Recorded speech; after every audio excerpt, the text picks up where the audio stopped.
السلام البنات، نتمنى من الله عز وجل يلقاكم هذا الفيديو وانتم بأتم الصحه يا رب. اليوم نهار جديد، فيديو جديد، غادي نوجد معكم مضاد حيوي او لا انتيبيوتيك للسعال او الكحه او نزلات البرد كيف ما كنقولوا بالعاميه. مضاد حيوي بثلاث مكونات جد بسيطه موجوده في البيت. حنا البيت المغربي ضروري كيكونوا فيه هاد المكونات.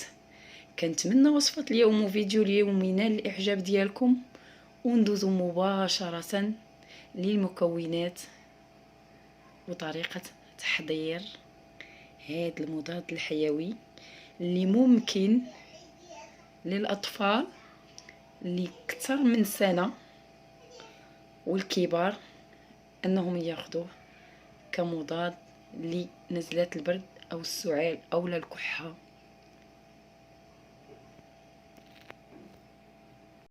مكونات هذا المضاد الحيوي للسعال او للزكام او للنزله ديال البرد اللي احنا على وشك الدخول ديال فصل الشتاء، فغادي نحتاجو في المكونات ثومه.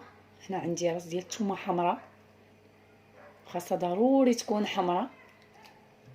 عندي سكينجبير اولا الزنجبيل اولا جونجومبر، وعندي هنا العسل الحر. المهم اللي ما عندوش العسل الحر ممكن يعوضه بالعسل الزنزاني. فاول حاجه غادي ناخذ، نخلي هادو على جنب، وغادي غادي نقي هذا الراس ديال الثوم، غادي نحاول نفكو.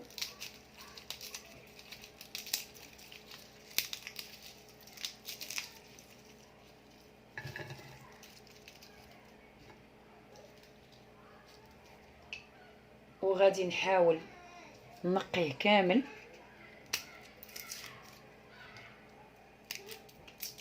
غادي نقشر هاد الثومه اللي عندي كامله.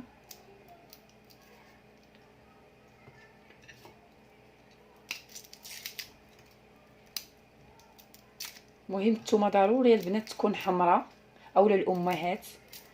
انا وليداتي دابا راه فيهم النزله ديال البرد، وقت اللي كيبدا هذا الموسم كيمرضوا الوليدات، فنحاولوا نعطيو لوليداتنا شي حاجه اللي تكون طبيعيه.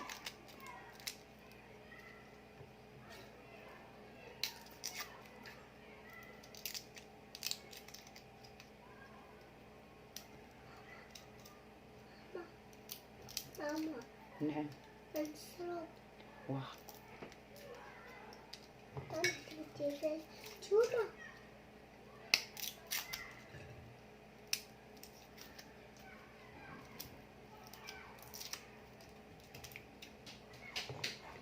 غادي نحاول نكملها كامله ونرجع معكم. وهنا من بعد ما نقيت الثومه كامله غادي نحاول نقي حتى سكينجبير اولا الزنجبيل. غادي ناخذ واحد الموس باش يجيني ساهل، وغادي نقشرو هكا البنات، راه كيجي ساهل في التنقيه.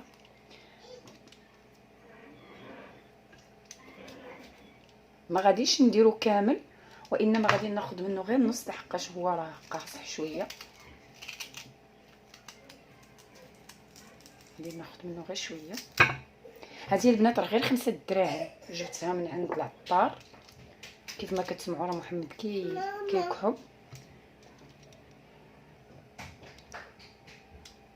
غادي نقشرو، فبهذا الموس كيكون ساهل في التقشار.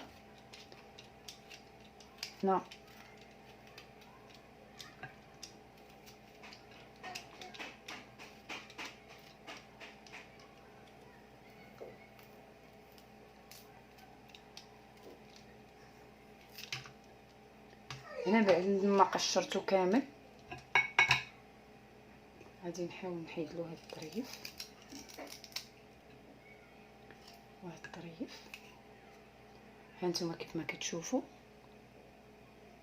غادي ناخذ العسل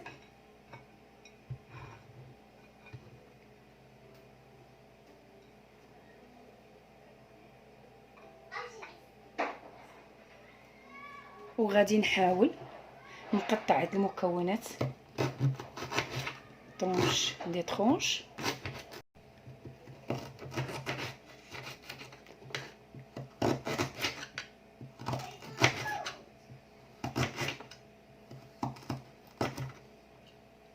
غادي نقطع الثومه حتى هي نفس الطريقه.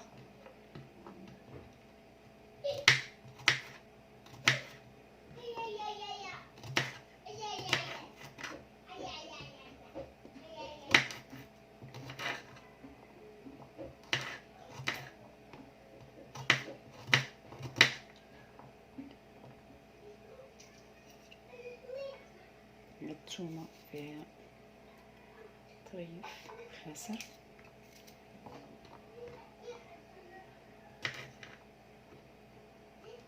المهم المكونات هادو راه هما ساهلين وبساطين.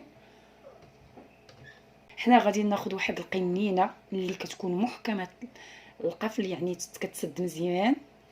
غادي نوضع فيها هاد المكونات، الثومه،